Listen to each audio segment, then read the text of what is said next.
दंडवत श्री गोपाल कृष्ण महाराज की जय. माय बाबा, 9व्या अध्यायामध्ये श्रीकृष्ण महाराज अर्जुनाला म्हणतात, अर्जुना पत्रम पुष्पम फलम तोयम यौमे भक्त्या प्रयच्छति तदहम भक्तो पोहत मश्नामी प्रयतात्मना.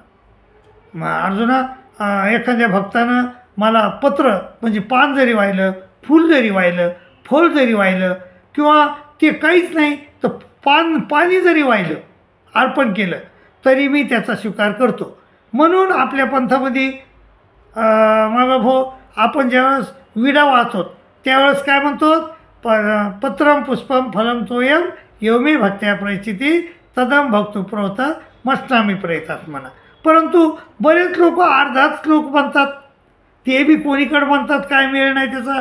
तर असं नाही हो, आपण आपला भाव निश्चित चांगला असला पाहिजे आणि आपण म्हणलं बी चांगलं पाहिजे. तर तुम्ही आता हो, आता तुम्हाला गीता यायली, तुम्ही आता हुशार व्हायले तर तुम्ही पूर्ण श्लोक म्हणायचा. पण तुम्ही तरी काय करता, बाकी तुम्ही एकटे असतात, बाकीचे 100 असतात, ते अर्धा श्लोक म्हणतात. मग तुम्हाला बी त्याच्या अर्धावरच थांबावं लागत आहे.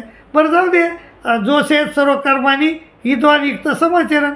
लोक म्हणतात, देव म्हणले की बाबा जे आज्ञानी लोक आहेत त्याला करू द्या काय करायचं, तर तुम्ही तुमचं गपचीप ऐकून घ्या असं म्हणले तर मग आपण ऐकून घ्यायचं. पण श्रीकृष्ण महाराजांनी एक सांगितलं मात्र की देवा, श्रीकृष्ण महाराज म्हणले अर्जुना पत्रम पुष्पम फलम तोयम यौमे भक्त्या प्रयच्छति तदम भक्तो प्रत मश्नामी प्रयतात्मना. कोणी जर भक्तानं मला पत्रम पुष्पम फलम तोयम वाहिलं तर मी त्याचा म्हणजे स्वीकार करतो. मग अर्जुन काय का बसणार आहे का?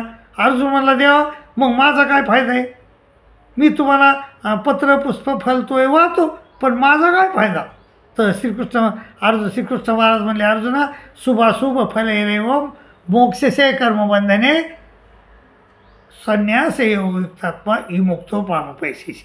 तुझे ते पत्र पुष्प फल वाहिल्यानं काय होईल, तुझ्या मोक्षाच्या आड येणारे जे कर्मबंधन येतं ते नष्ट होतील. शुभाशुभ फलैरेवम, शुभ अशुभ कर्म नष्ट होतील तुझे, शुभाशुभ फलैरेवम, आणि मोक्षाला आडवं येणारे कर्मबंधन आहेत ते बी नष्ट होतील. शुभाशुभ फलैरेवम मोक्षसे कर्मबंधने आणि संन्यास योगयुक्ता विमुक्त होतो आणि मला येऊन पोहोचत. आणि ती इतकं म्हणजे नुसतं पत्रपुष्पम वाहण्याचं फळ म्हणजे परमेश्वराची प्राप्ती आहे. म्हणून देवा मायबाबा, आपण देवाला विडा जरूर व्हायला पाहिजे आणि भावयुक्त व्हायला पाहिजे आणि देवाला पूर्ण श्लोक म्हणून विडा व्हायला पाहिजे. तर मग अर्जुन पुन्हा गप्प बसला नाही. ते म्हणला देवा मग समजा मी तुमचा सखा आहे त्याच्यामुळं तुम्ही मला माझं हे करतात, पण दुराचारी लोकांचं काय करतात, त्याने फलं वाहिले तर त्याचं काय. ते म्हणले अर्जुना अपिचेप सुदुराचारो भजते मामनन्य भाग साधुरेव समंतवे सम्यक व्यवस्थितोयसा क्षिप्रम भवती धरात्मा शाश्वत शांती निगच्छति कौंते प्रज्ञानी नमे भक्त प्रयच्छति. हे अर्जुना त्या लोकायला बी पण तो किती बी असला पापी असला तर तो जर भक्तीला लागला तर ताबडतोब धर्मात्मा होतो आणि क्षिप्रमती धरात्मा आणि त्याला शाश्वत शांती मिळते.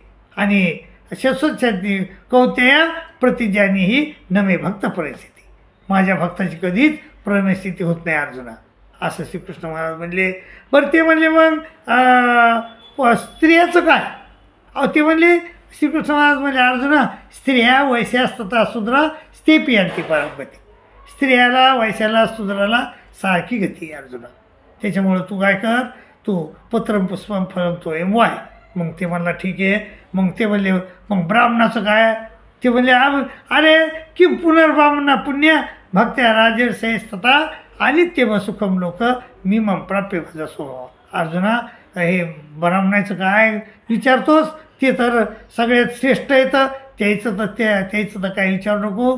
तर हे सगळं जाऊ दे, पण हे अनित्य लोक हे कसं आहे, हे लोक अनित्य आहे, असुखम आहे, ही संसार अनित्य आहे, असुखम आहे. म्हणून तू मला भज, माझी भक्ती कर आणि मला पत्रपुष्पम व्हाय. माय बाबा तुम्ही पण या परमेश्वराची भक्ती करा, परमेश्वराला पत्रपुष्पम व्हा. तुम्हाला परमेश्वर तुमच्या त्याच्या स्वरूपात लीन करून घेते आणि तुम्हाला त्याचं फळ देते, अशी मी तुम्हाला गॅरंटी देतो. आणि इथंच थांबतो. आणि थांबताना तुम्हाला एक विनंती करतो भाऊ, आपलं हे देवल ऑफिशियल ग्रुप आहे, हे गीता ग्रुप आहे मायबापो. आणि गीता ग्रुपाला कोणी पुढं नेत नाहीत लोक, पण तुम्ही भक्त आहात गीतेचे, तर तुम्ही याला पुढं न्या, सबस्क्राईब करा, शेअर करा, लाईक करा, अशी विनंती करतो. आणि इथंच थांबतो. दंडोत प्रणाम, दंडोत प्रणाम, दंडोत.